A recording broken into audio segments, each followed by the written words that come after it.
Try not to make a scene this time, my sister breathed through her smile, the kind that shows teeth but hides knives. It's Mom's night. Don't ruin it. The room laughed too easily at nothing. Glass stems kissed, candles trembled, and the restaurant string lights turned everyone's faces softer than they deserved. I held my breath the way you do when a wave lifts right before it breaks. Hy everyone, my name is Arden Vale, I'm 31. I was raised to swallow heat and call it grace. To clean the mess without pointing to the hands that spilled it. To sit straight, say thank you, and make absence of complaint my proof of worth. But tonight the quiet was loud enough to choke. Mom's cake arrived, sparklers, applause, and then the smallest hands at the table went to work. My sister's son, cheeks pink with performance, lifted his bowl, looked at me with a trained bravery that wasn't his, and dumped warm soup into my lap. It spread like a stain that knew my name. He stood on his chair and shouted, "Grandpa says you don't belong here." Silence, one heartbeat, then the table cracked open with laughter. Uncle's cackle. Mom's startled giggle, quickly smothered. My father, Grandpa, shrugging as if he hadn't written the line. My sister dabbing at fake tears, whispering, "Kids repeat what they hear, don't take it personally." Steam rose. I felt it kiss my thighs, then fade. I dabbed my dress with a napkin, lifted my water glass, and smiled like a well-trained ghost. The room resumed its music. I made no scene. I made a decision. Later, alone with the lamp's amber halo and the smell of soap, I opened my laptop and pulled my name from their loan, the one I'd co-signed because family is supposed to mean shelter, not weather. 3 clicks, 2 confirmations, a final "you are sure." I was. Somewhere across town, a blinking server recorded the unraveling of a leash. By morning, his car was gone. The street held the outline of where it had slept, a rectangle of clean asphalt like a missing tooth. I poured coffee and watched the sun lift over the neighboring roofs, thin as a held breath. At 8 a.m., a knock. Not timid, not angry, measured. The kind that belongs to someone who knows they will be let in. My fingers found the lock. Metal turned. The door sighed. Light rushed the threshold, reached for my face. And the first voice I heard was not the one I expected. It was my father. Not the soft shuffle of Mom with her hands full of bakery boxes, not my sister rehearsing new excuses, but my father, standing with a look that carried both surprise and calculation. His suit jacket hung loose, the same one he wore to weddings and funerals, the smell of stale tobacco clinging to him like a second skin. "Morning," he said flatly, as if we were neighbors, not blood. His eyes traveled past me into the apartment, scanning shelves, corners, anything he might claim as his. I didn't move. "You lost something." His jaw tightened. "Don't play games, Arden. The car wasn't mine to lose," I interrupted. My voice felt steadier than my ribs. Neither was my credit. Neither was my silence. He stared at me like I'd spoken in a language he once knew but forgot. The same man who laughed when his grandson humiliated me now stood trying to measure what I'd taken back. "You don't walk away from family obligations," he said finally, low and sharp. "You don't make us look foolish." The word foolish cracked something inside me. A memory slid in, me at 16, begging him to sign a college form, him scoffing, saying I wasn't investment material. My sister had been, apparently. Always her. Always them. "I'm done being your guarantee," I whispered. For the first time, he blinked, slow, deliberate. Then he leaned closer, his shadow stretching over my doorframe. "Arden, you don't understand what you've started. That loan wasn't just for a car. It was a chain, and you've broken it." He turned, footsteps heavy against the morning silence. "They'll come to you. One by one. Don't think you'll like how it ends." The hallway swallowed him. I shut the door, leaned against the wood, and felt the echo of his warning curl around me like smoke. What he didn't know, what none of them knew, was that I wasn't afraid of endings anymore. I had just begun. The day didn't stretch gently, it snapped. By noon, my phone lit up like a fire alarm. First my sister. "Arden, seriously? Do you know what you've done?" Then a cousin I hadn't spoken to in years. "Be smart. Put your name back before things get ugly." I silenced each call, letting their words pile like unopened mail. Every vibration reminded me. They were scrambling, and for once, it wasn't me. By evening, Mom's number flashed. Against instinct, I answered. Her voice was hushed, but sharp enough to cut. Why would you humiliate us like this? Your sister needs stability, not sabotage. Stability. My laugh was small and bitter. You mean the car I paid for, the bills I covered, the roof I helped patch while she lived rent-free? That kind of stability. Her silence was heavy. Then came the line I knew was rehearsed. Family doesn't keep score, Arden. I closed my eyes, picturing soup dripping down my dress, their laughter circling like vultures. No, Mom. Family doesn't keep score because family doesn't make you beg to belong. Click. She ended it. The apartment went quiet, save for the tick of my kitchen clock. I leaned on the counter, realizing their panic wasn't just about money. It was about control slipping from their hands, about me stepping outside the role they'd written. As the sky darkened, I opened my notebook, a habit I'd abandoned years ago. I wrote down every debt, every favor I had swallowed. The list filled quickly, each line its own small betrayal. At the bottom, I wrote, "This is not revenge. This is release." Then came the knock again. Louder, quicker, insistent. My stomach clenched, but I moved. The door opened to reveal not my father this time, but my sister, her face streaked with tears that looked painted on. "You don't understand," she hissed, voice trembling. "You've put everything at risk. They'll come for me, but it'll fall on you." Her words were frantic, but her eyes? Calculating. And in that flicker, I realized, she wasn't afraid for herself.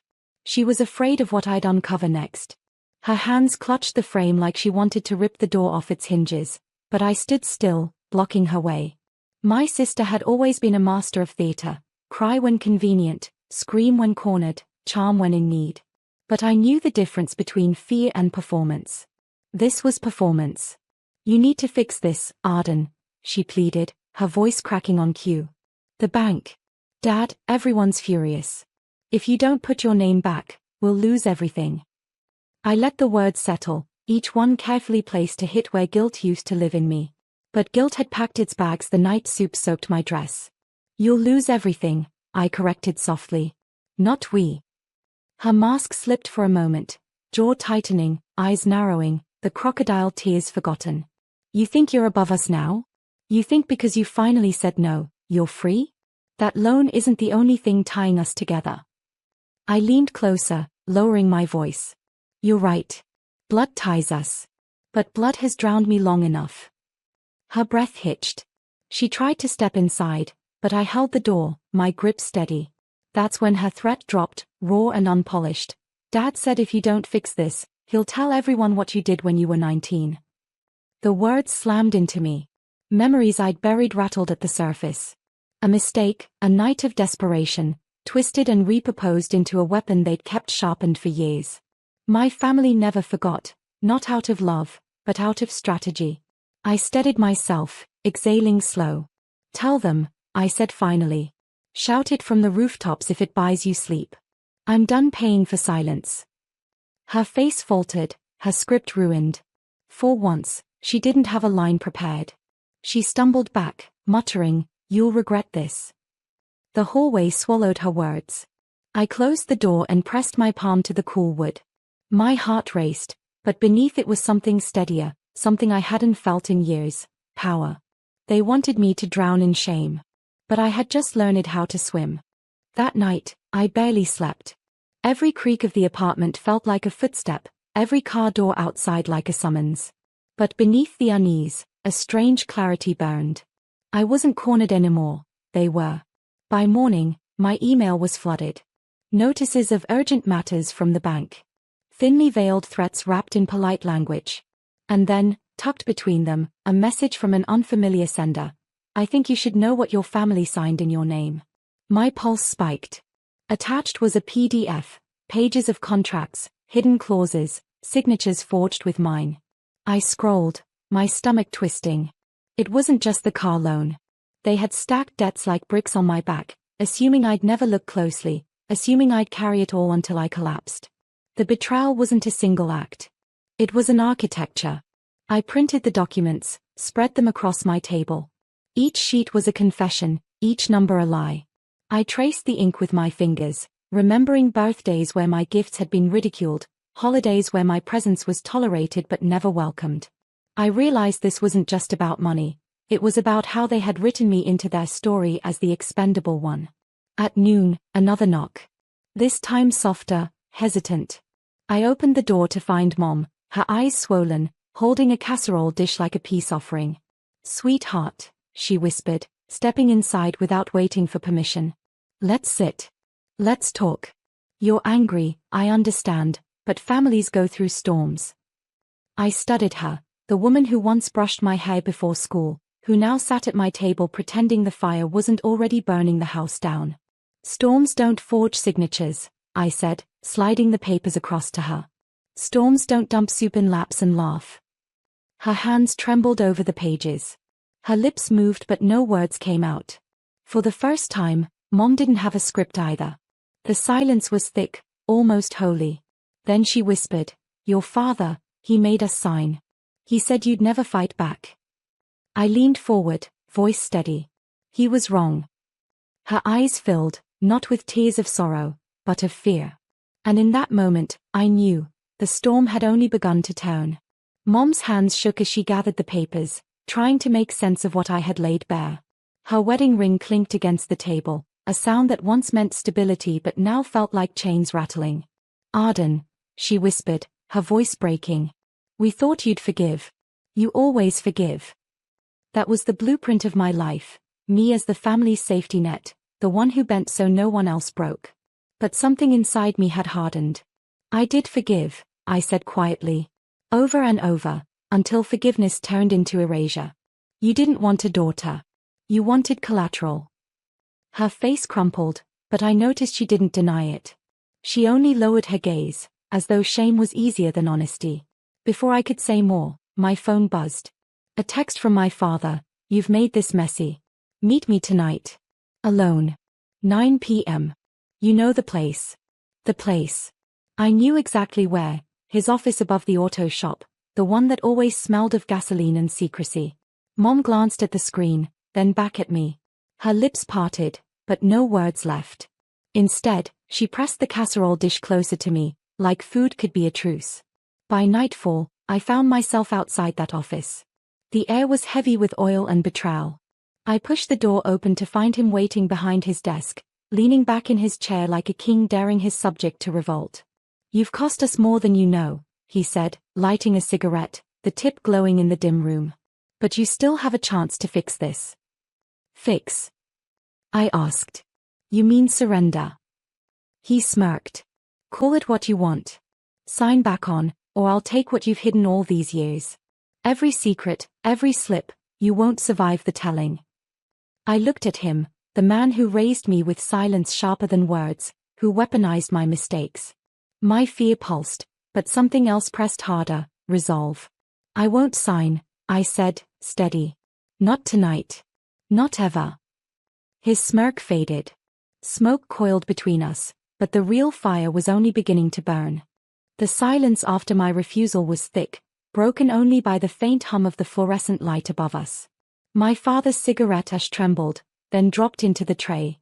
His eyes narrowed, not angry, not yet, but calculating, the way a hunter watches prey circle closer to the trap.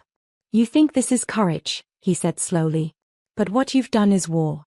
And wars aren't won by principle, Arden. They are won by sacrifice." I met his gaze, steady. "Then maybe it's time you start sacrificing."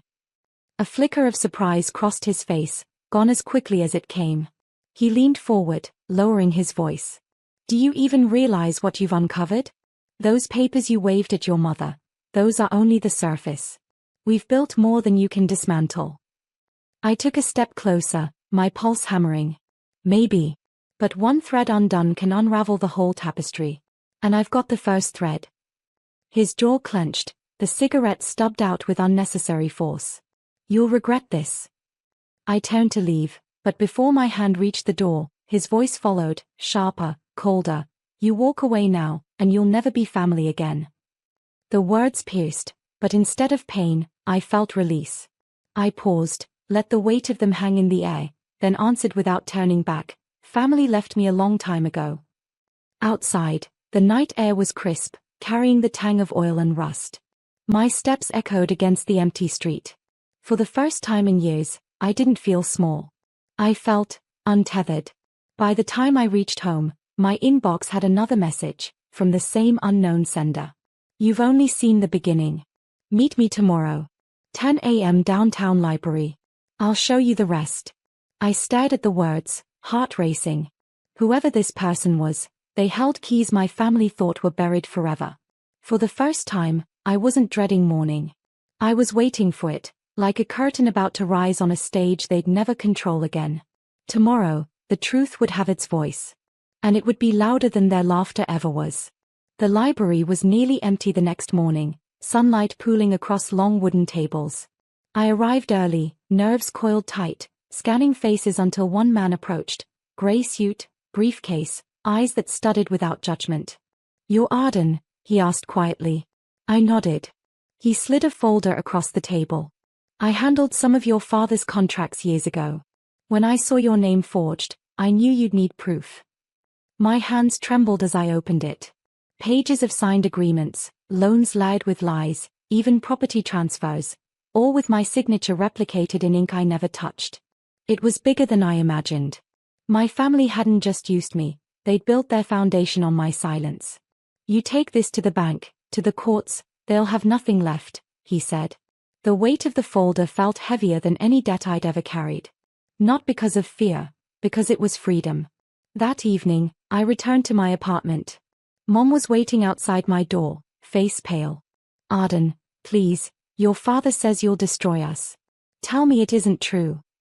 I looked at her, the woman who had chosen convenience over me, who let laughter fill the room when soup stained my lap. I felt a tenderness, but it wasn't surrender. It was clarity. "I'm not destroying you," I said softly. "I'm setting myself free. Whatever happens next, it's the truth that decided it." Her eyes glistened, and for the first time, she didn't reach to touch me. She stepped back, as if she knew I no longer belonged in their shadow. That night, I placed the folder neatly into an envelope, addressed it, and set it on my desk. Tomorrow, it would move from my hands into Justice's. I stood by the window, city lights flickering like scattered stars, and breathed for the first time without weight pressing on my chest. They thought shame would keep me chained. They thought fear would keep me quiet. But I had chosen a different ending, an ending written in my own ink. And as the night deepened, I whispered the final word to myself.